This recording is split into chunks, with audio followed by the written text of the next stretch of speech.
All right. Yep. The Pacers. This is for the preview here. Pels 10-33 against the Pacers. Going to Indiana. They're 9-32. Bennedict Mathurin is out with a thumb. He's anticipated to come back for the Pelicans matchup. Isaiah Thomas is listed. Jackson, excuse me, Isaiah Jackson is out with rest. He's supposed to come back on the 17th. Obi Toppin is out until February. And of course, we know Halliburton is pretty much done for the year. Jose Alvarado is also, is done till 23 according to the estimated timeline. With that oblique situation, and Herb Jones is pushed back to the 16 again with this ankle issue. Very strange ankle situation going on there. You can see the Pacers with the matchup indicator. It's pretty much saying that they believe the Pacers will get the matchup to get the win. Pelicans, but Pelicans are not that good on the road. They're 3-15 on the road. The Pacers 7-16 in their building, and they have 9 wins. So at least 7 of the 9 wins coming at home, so they're comfortable playing at home. The Pelicans gonna have to take it away from 'em. We know Siakam is the top guy there. He's the top rebounder and scorer of the ball. Nimhart is the top assist man. Like I mentioned, some of this stuff I was looking forward to Herb Jones coming back. We'll see if it happens on that particular timeline. As far as the stats are concerned, you can see the Pelicans averaging 115 a game according to the stat line versus 111 by the Pacers, giving up 122 points versus 118 by the Pacers squad. Pelicans overall shooting 46% from the field, Pacers at 44. The rebounds is the Pelicans edge gets them 43.2 versus 42.7.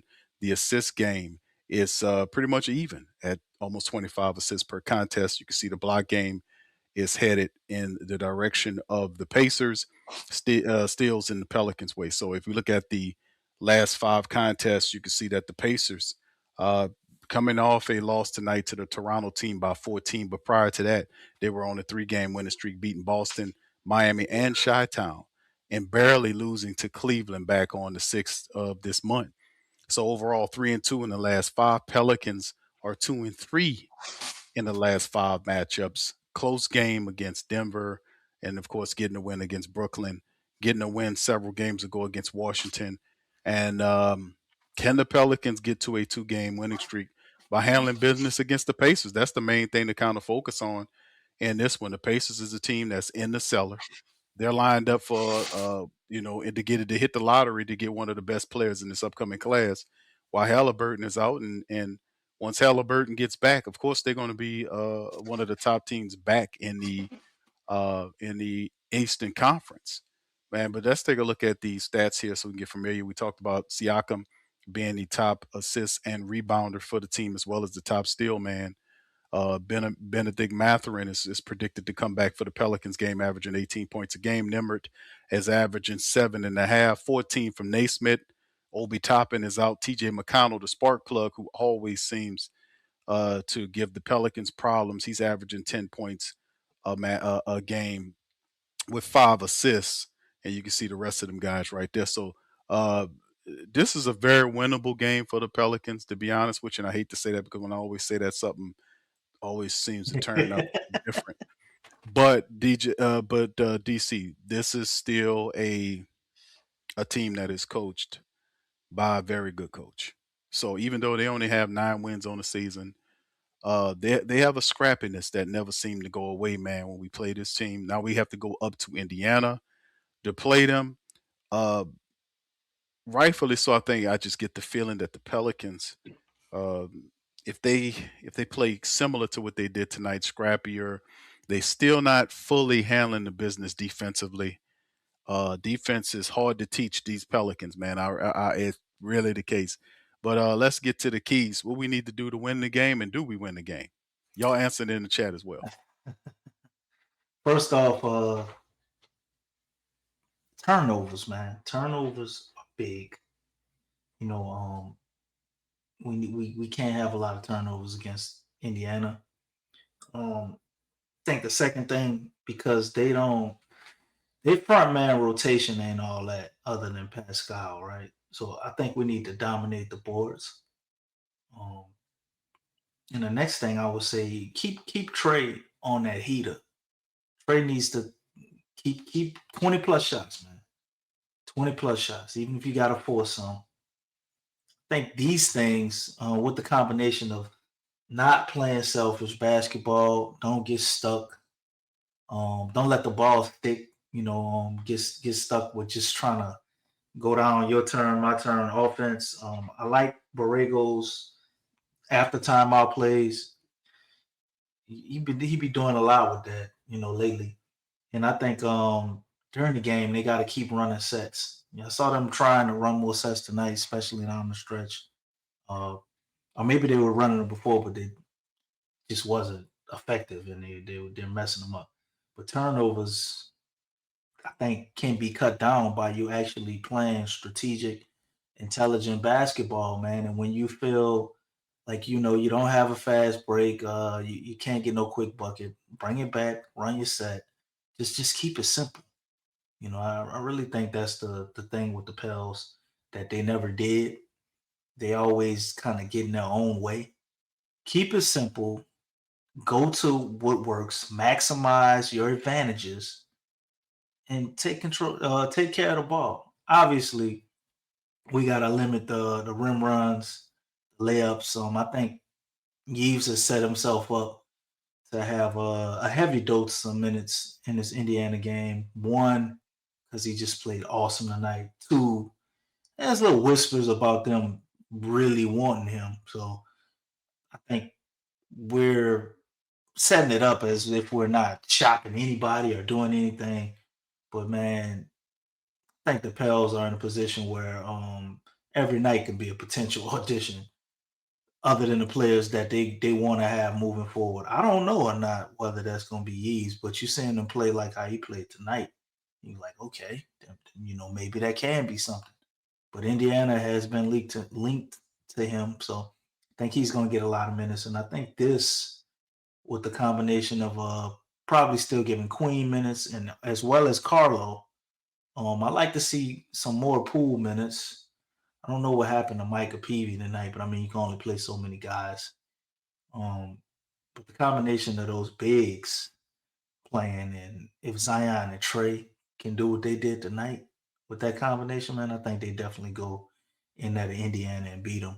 And the beautiful thing about that, I don't think you have to rely on your role players for really a lot of points. And Carlo and Yves, you're just looking for them to bring that same energy, defensive intensity, and Carlo, you want him to catch a lob or two or something, just steal some of the energy out the building.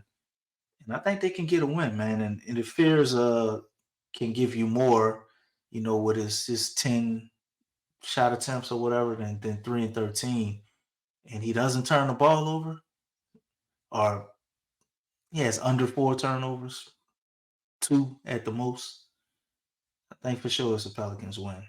But it is the Pelicans. And as you said, Big Q, every time you try to see a little bit of light at the end of the tunnel with the Pels, man, they go ahead and show you that that shit was a mirage and that was just a crack in the ceiling. There ain't no light at the end of the tunnel. They just closed the door on you. But hopefully tonight was a sign of things to come. You know, I think it ain't crazy for them to go 20-20 down the stretch with the last 40. And but it starts now. Like you can't keep doing the same shit. They have to keep improving and fixing some of these simple mistakes, man. Still saw too many easy buckets, man. They really got to cut down on the easy buckets. I know every shot can be difficult for the other team, but I think we just have too many compared to other teams in the league.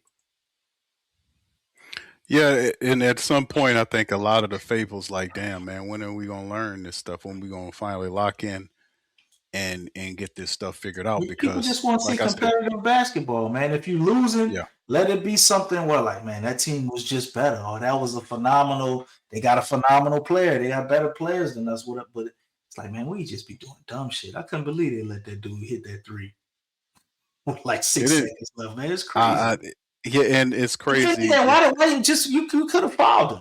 Like, They I don't had a know, foul. Yeah, maybe Borrego didn't want to do that, but foul him. they had a foul to give, but Foul they him let the before he guy. get the shot up, man. Foul him. But that's what I was saying in the previous broadcast. DC, we was talking about pressuring them. having more of a picking them up early on the other side of the line, and at least provide resistance for them to not let them walk down and get in a rhythm. At least force them to make a tough decision, to put a little pressure on them, not allow them to That, walk up that was a and behavioral pull up on call, the though. three You know point. that. Yeah, but I'm saying The at the regular same told time, don't foul, don't foul, don't foul. So you know that was yeah, but that don't mean not play defense. right. Don't that doesn't mean not play defense, and they can tell the difference. They're supposed to know the difference anyway. But that's just we were able to beat that tonight. But that's something that you, according to him, like this one of the things the Pelicans supposed to be studying. They're supposed not only just going through the drills and practicing scheme, but they also supposed to be studying tape. They're supposed to also be looking at the previous performance and saying what we did wrong, what we did right, what we did eliminate, all this type of stuff. Now in this press conference, it was a little longer because the previous ones were lost, and obviously the media don't want to pry too hard on the loss because it's frustrating to the coach, I guess. But when they get a win, you see him answering all these questions. He stayed at the podium a little longer, and you can see him kind of delve into what decided your lineups. And he mentioned attributes that the players have to, that they have to play with. So in the end, that has to be a mainstay in the philosophy. Like I was saying, how do you discipline the players? By removing playing time, from them, and putting this sort of thing. And it gets to a point where you don't care about attitudes anymore. When the losing mounts up so much where you don't care about offending fragile attitudes of these players who making a lot of money. That goes out the window because the pressure is on that interim coach to perform and win games. They still want to be a part of the NBA. He still wants to ultimately coach and all this kind of stuff. And this is a kind of a trial for him because I don't think he gets the job at the end of the day. To be honest, I think it goes to somebody else when Joe hires his own man. But still, no, this is a trial for all these coaches going forward. But in the end, you want to also establish good fundamental basketball, good fundamental ideology, and just let that be the floor in which you stand on. And far too often, they're getting a lot of the offensive principles, but they're not receiving well the defensive principles. So it's a disconnect somewhere in the coaching or in the players. Some kind of way it's a disconnect where they're not picking it up as good as they Well, are I could tell some you of these one offensive thing, things. Big Q. Hmm. We need to do like they did over this past year. We need to ban them goddamn switches. People putting all the switches Yes. on the Yeah. blocks. We need to go Absolutely. ahead. We need to go ahead and ban them switches, dog. You ain't lying, We bro. need to make that a You ain't lying. campaign, man. Ban the switches. You hear me? Yeah. Because Yep. they make so many what's your phrase? Unintelligent switches. Yeah, It's bro. just it's phenomenal, man. Because it's to the Yeah. point now where like when I'm looking at teams, that's definitely like that's part of their game plan. They're like, yeah, we're gonna do this because we know the Pels gonna switch it and we could get the matchup we want, and then we gonna score off that shit. Because it Great. is, man, it is crazy. That and you're gonna gamble, but I think some of the gambles that also lead to the horrible switches, but you kind of putting that last man on a lose-lose situation a lot of times. But even when you're in that pressure situation, we don't always have the intelligence to know, okay, I shouldn't run at this guy. I should stick with my man here down low or whatever. So they don't I don't know how many of our guys are, students of the game like that defensively. So I think you should stop putting them in that situation. We don't have a bunch of defensive specialists over here where they know all the tendencies of all other players. Although I think that's just part of being a professional, and you should know because you know who don't look bad. A lot of times we'll switch it Sadiq Bey. Like he clearly knows what to do. Although he ain't the most athletic guy, man, I don't see people just blowing by him or him getting backdoored a lot. Like true professional, right? So these same that's right, young Illuminati. We still run Willie Green defensive schemes, but I mean we got the same coach, man. We got Jared Collins here. And I know a lot of people talk about how horrible he is. I don't think it's that Jaron Collins is a bad defensive coach. I think it's that we have players that aren't either intelligent enough defensively or prepared enough to be able to carry out that scheme correctly. And to cover it up, that they just we switch that die, right, Q? Like the Yeah, you know. Jeezy one, and Yeah, not trap or die, but switch up die, switch or die, And, crap or die. we died crying, since we want to tie it all together with rap shit. And I think that's right, J. Kelvin. Hello, her obviously too. He knows what to do with that scheme, Yeah, he got and, it and figured that's out. the only time we ever see it work. Because Right, Herb is probably back there telling he guys quarterbacking it. when to switch over there. I got this man, or That's right. what they call it. He's putting out fires, right? Herb is always putting out fires. That's what Right. Woods Green used to say. He probably stole that shit from Borrego because that's not really sound like some shit Borrego would say. And with Herb not out there, man, I mean, it just looks atrocious. Even with Herb out there, you still see some head scratching shit for as that. But man, they gotta come up with another idea with the switching shit, bro. It's just not working. Maybe if you want to implement more of that when we get Herb back, okay, cool. But like when Herb not there, our whole defensive philosophy can't be that. Yeah, he's quarterbacking it. DC, no doubt about it, man. You can see him moving and telling people when the ball stopping, the whistle blows. He's having communications and dialogue with Trey. He talking to Queen. He talking to the young fella. He talking to different people, kind of telling them what they're missing on, where he needs them to be, what he's seeing. And you're right. I wish that would translate to all of them, like especially the leaders like Zion and all these guys and Trey, all them talking a little bit more on the defensive side of this thing, right? Because you need both aspects. Hmm. But like I said, man, hopefully we'll get her back soon and can be able to keep him. I'm really tired of him with this ankle situation. It's going in and out. I don't know how severe the ankle is, but obviously it's a lot worse than we anticipated it being. Remember, he came back, played a little bit, then disappeared. So it's kind of tough dealing with it because you can't count on him. Because if he was hurt with something else that he came back from, then had the ankle issue, came back for a little bit, got hurt again, so kind of I guess aggravated it again. So they kind of playing it cool with him. Plus, we doing this without Jose Alvarado, so this is time for Jordan Poole to kind of get his stuff going. So I don't. It's a win tonight, man, and I really do think they have they have enough ammunition to take care of business against the Indiana Pacers. This is a team right here that has less wins than the Pelicans. They have 9 wins. The Hmm. Pelicans have 10 wins, and they actually have a reason to fail. They're actually headed toward the lottery. The Pelicans don't have anything, no aspirations there at all. It's right now for the Pelicans, so to speak, in terms of that regard. But like I said, I think that this game should be a game the Pelicans go up there and get 2 straight by beating the Pacers on January the 16th. Then ultimately Yeah. after that, then we'll see how they perform against the Houston Rockets 2 days later. But in terms of what we got going on now, the Pels could build some momentum in middle January by getting a 2-game winning streak going against the Pacers. So I pick them to beat the Pacers. I'm just gonna just lay it online. I think they take care of business against the Pacers. It won't be a blowout. I think we kind of edge out a victory over the Pacers, and that kind of gives it to. So I'm gonna pick them to beat the Pacers in this one, Okay, man. I'm the giving it big to them. Q. Got a question for you. He Hmm. ain't Indiana, and Indiana is just I know. like the home of pure basketball shooting, right? Yeah, I Do you just was up think? there. Do you think Jordan Hawkins actually hits a few 3 pointers in Indiana? Does No, he get out of the absolutely not. funk? I could see him hit maybe one 3-pointer, not a couple, if he gets the time to play.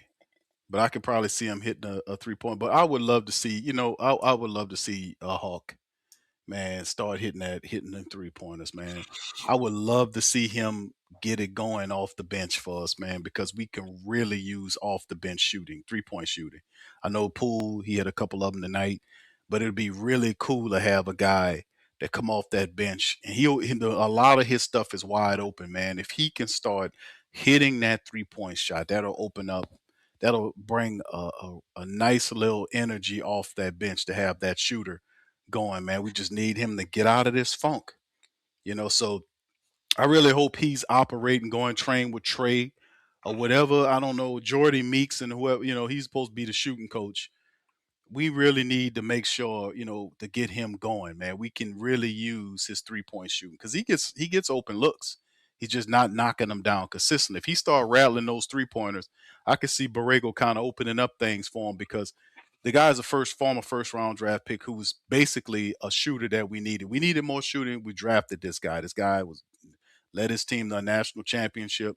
The first rookie year showed some stuff. Second year, and then the third year, it's just non-existent. So I mean, we gotta shake, get him going, man, because we really could use that shooting off that bench, to be honest with you. But I don't see multiple 3-point shots. I'll be happy to say he does, DC, but maybe one if he gets the time. He got double-digit minutes tonight, but we'll see how it go, man. You got to earn the minutes with Borrego, bro, especially if you're a shooter and his defense ain't all that. But we need Jordan. I I mean, we want need to tell you Jordan one thing Hawkins that to get wasn't that on three my point shooting bingo going. card for Jordan Hawkins. What's that? I think the weirdest thing about Jordan Hawkins is he actually has improved, but he has Okay, improved let's hear it. On the other defensively. side, He's yeah, on the improved offensively at all. that's true. He's Man, gotten a little bit he be better. getting blocks, he be getting steals. People don't blow That's by him like they used to. He be out there trying. He get rebounds. Man, if he could just hit fucking 3-pointers like we think he was gonna be able to do, he right, would be like almost like the cat from for Indiana, like Aaron Naismith. Maybe not right. exactly that, but it's like the But I same get a I get similar where you're type going. of player. Yeah, I think his offensive shot and what he's capable of doing, if you could get him back to the high level that we thought he would be capable of playing, man, Hawkins could actually be a good rotational player, man, and somebody that could contribute a lot off that bench unit. So I get why they're trying to kickstart him, but yeah, I just don't understand why you're trying to kickstart him in a tie game with 3 minutes left. I don't understand that yeah. shit. It's a rhyme a reason they need a shooter. Like we saying, and I got his numbers up right here. It's his third year here. He's shooting less than Switch or die, thirty three Jay. percent. Shooting less than 33% from the field. You can see his play production is dropped significantly. He played 67 games in the Oh rookie man, season. say Started Hawkins through. started started 10 of them. He averaged 8 points. His rookie year and shot 36%, almost 37% from downtown. Second year, Hawk played 56 games, started 9 of them. His minutes went up 23.6 minutes a game versus 17.3 in the rookie season. He shot 33% that year and averaged almost 11 points a game and 3 rebounds for Hawkins. So that was trending in the right direction. But this year, 32 games, for his minutes have dropped significantly, 14 minutes. He's shooting less than 33, might as well say 33% from the field and 32% from downtown. And he's averaging 4.4 points per contest. So you can see even his free throw percentage is dropping. He's usually a pretty solid free throw shooter, shooting almost 84% in his rookie campaign and almost 82 in the second year. It has dropped to 76.5% in the third year. So overall, 82.1% shooter for his career, but the number is even his free throws have dropped. So the numbers are down. The 3-point shoot numbers down. The average is down. And the overall, all his playing time numbers are down. So I guess if you're Joe Dumars and you asking, I'm not saying that he did do this, but uh, in Hawkins' third year, we need to see what we got with Hawkins, right? This is a former first round pick, 14 overall back in 2023 out of UConn. His third year, this is supposed to be one of those leap years, the years where you see what the guy we can do. They did pick up his option, so this is one of the situations where we have to see what he can do in the games. DC, he hadn't been getting the minutes, the see what he can do. Maybe this is an effort to try to get him rolling to get him more stable minutes in that bench rotation you know, because bro, if he was hitting them 3-pointers like that, he might move ahead of a guy that's getting more played than him right now in terms of what he bringing. But they get McGowan's the minutes because McGowan's does stay on the defensive end, and sometimes he contributes on the offensive end as well. But you're right, Hawkins is doing a better effort thing on the defensive side. Now the offense is suffering. So, like you're saying, he had that's a part of his game that why we drafted him 14 overall in 2023. He's supposed to be a guy that is a sharpshooter. He's supposed to be a dead eye shooter. It was comparing him potentially to Ray Allen coming out of UConn, and his guy, and now Hawk is 4.4 points in And 32 games in 14 minutes. It's just we got to get him going some kind of way or get rid of him at some point and see if we can game for him that's because it's either one or the other at this point, right? classic case of a losing Not developing him. organization. Yes, losing the mentality of losing. I don't think he took anything serious because everything was so loose. And then now you come in and they probably putting a lot of demands on him, man. This might be almost too much. You know what I'm saying? I don't understand how he's been an NBA player, man. He hasn't. I would at least thought he would have gotten somewhat bigger. He looks exactly the same, and he probably has like medium t-shirts on, man. They look like they still be swallowing them. We gotta put some weight on that brother. But if he could just shoot the ball, none of that shit wouldn't matter. So I think we need to send him to sports psychologist, because I don't know how you go from having just that beautiful of a stroke to shooting. I would understand him not being able to touch 38 or 40% like you would want him to grow to. But shit, what is he shooting right now? Like in the 20s? I can't see it up there on my screen. I see you got it right there, but on my screen, I can't see what he's shooting this year. What is it? What's that, Q? That's 27% From what you from saying three. from the 24%? well this year's 32%. 32? 32. Still horrible, man. You got to be at least league average, man. If you a shooter, can't be certified shooter who can't shoot. But if we get He's some things struggling. going, we win some games, man. Hawk, I think, gets in there some garbage time minutes, and he actually catches a rhythm. I think that's all it would take to get him going a little bit, but I don't think that would keep him consistent. You know what I'm saying? But they got to do something to try to build him up. They gave him $7 million. Gave him I'm that telling you. deal, and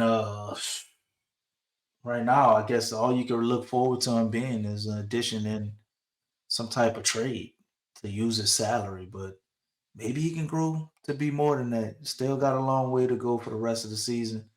And Trey Murphy definitely is a shooter, so hopefully some of that can rub off on him. Exactly. What if Trey Murphy goes on a run, man, and he wind up making All Star some type of way as a reserve? Because he That'll playing be out his positive. mind right now, man. He got to That would be sustain that. positive, and how would that impact? Maybe somebody like Jordan Hawkins, um, of seeing what's capable or what's possible. I don't know his mind frame, but I know when you're on a team, and a lot of these guys have played for a lot of different teams and are used to winning. So you come to a team, man, and you just been losers the way we've been. Like I don't know what that has done to him. Along with what Willie did, I see my man Black Star, Fist of Black Star. Yeah, Willie definitely killed his confidence because I agree with that. he was I playing very well as a rookie, and you forced him into a role where he had to start. And then not only do you remove him from that starter role, we knew that was gonna happen. buried him.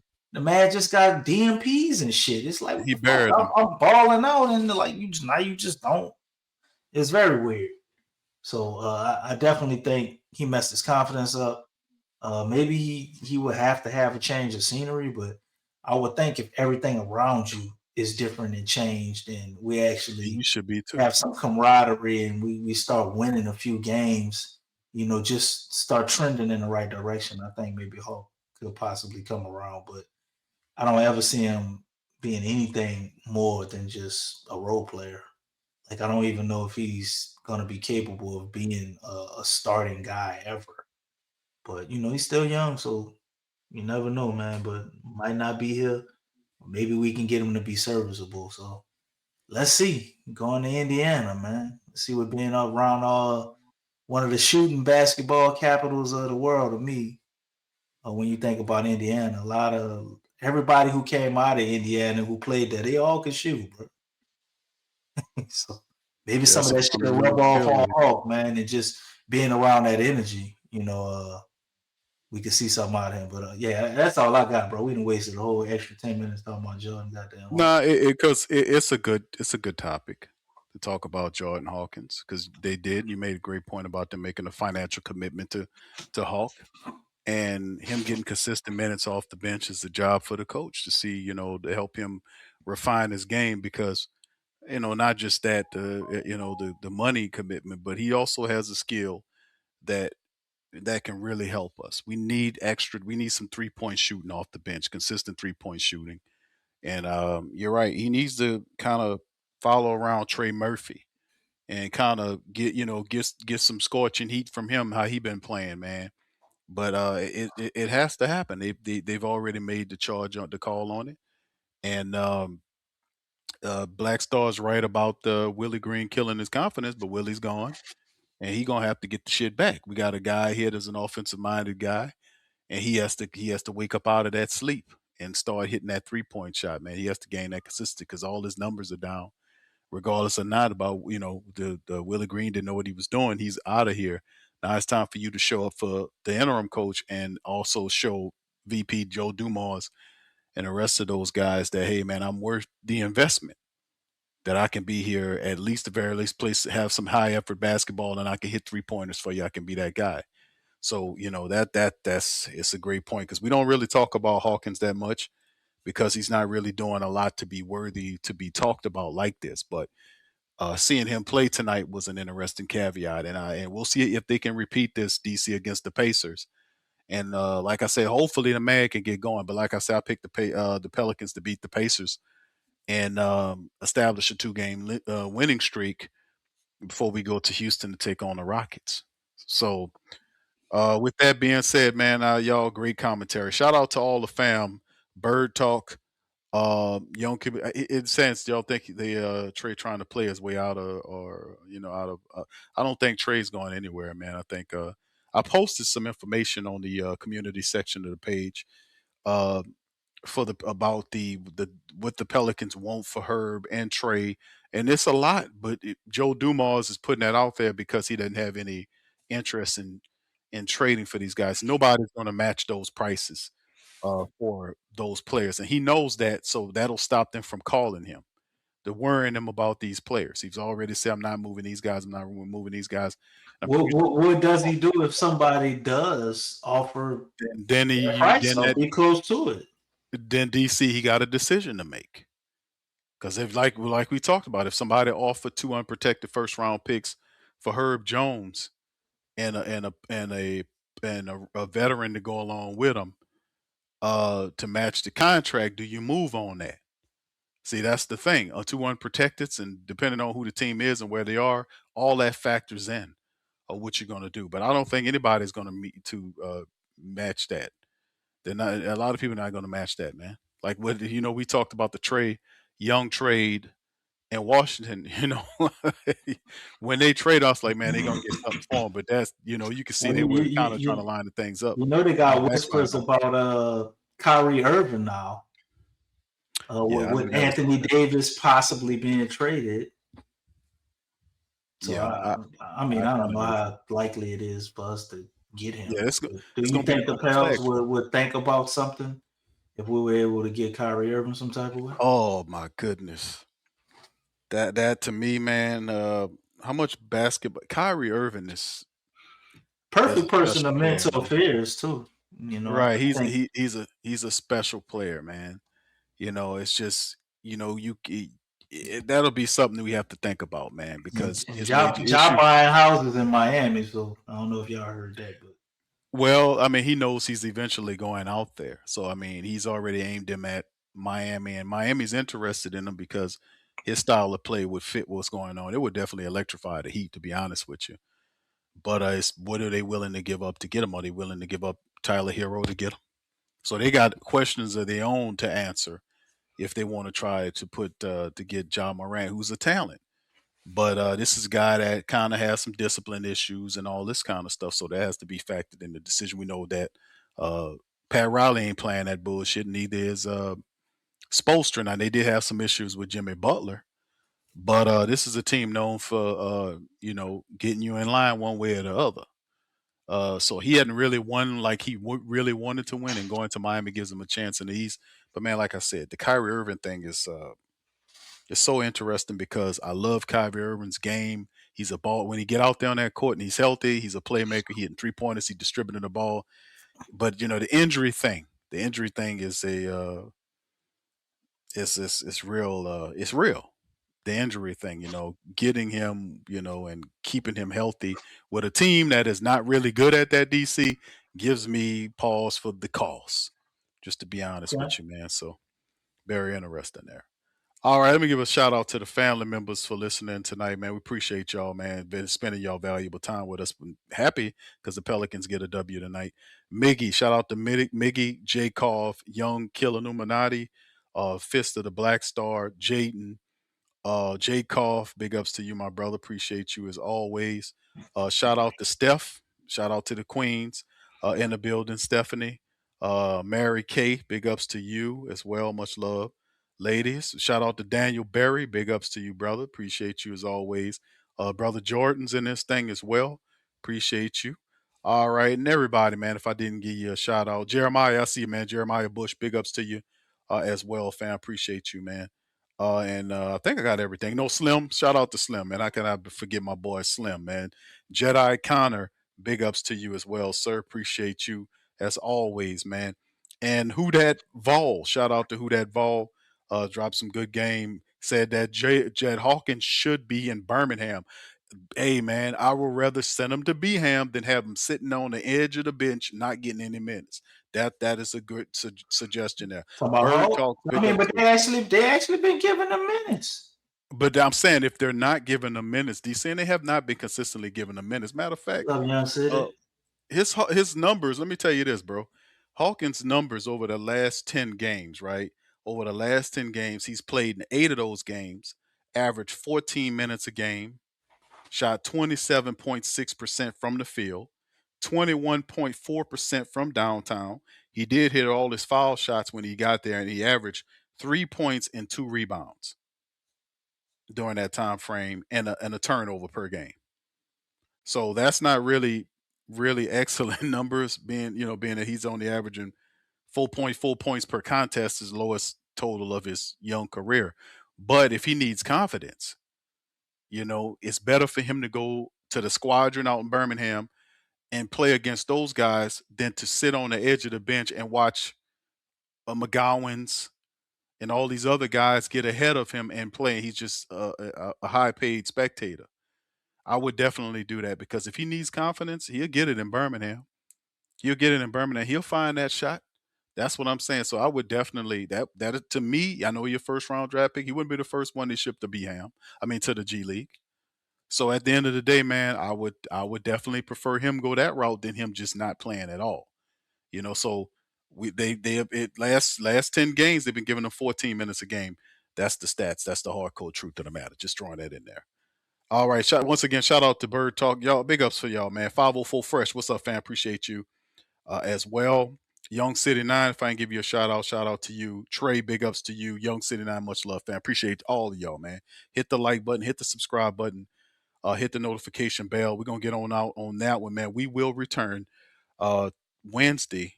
No, I'm sorry, not Wednesday. Friday. It's Friday, January the 16th against the Pacers.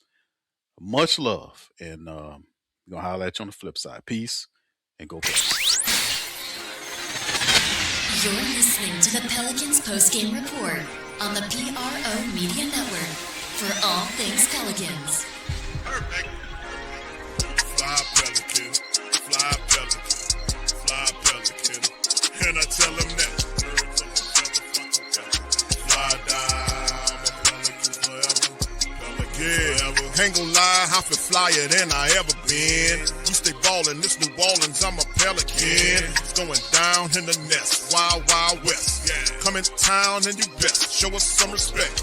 3-point threat, I better make it rain. If it's something, don't jump stupid like your ankle sprain. Always said, never hate the player, hate the game. Jumper where the dame late, punch a train. Swish, post game, big Q, talking about business.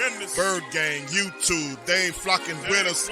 Lock up the division mission, get into the finals. Finish competition, then it's going win the title. I know this flyer than you can get. Such a threat that the refs just might call a tag. You could double, you could press, but you can't check. Right, left, slide by you like a Eurostep. Fly Pelican, fly Pelican, fly Pelican. And I tell them that birds of a feather flock together. Fly down, I'm a Pelican forever. Pelican forever. And never, and never, and never, and never, and never, and never say birds of a feather flock together. Yeah, fly down, I'm a Pelican forever. Pelican forever.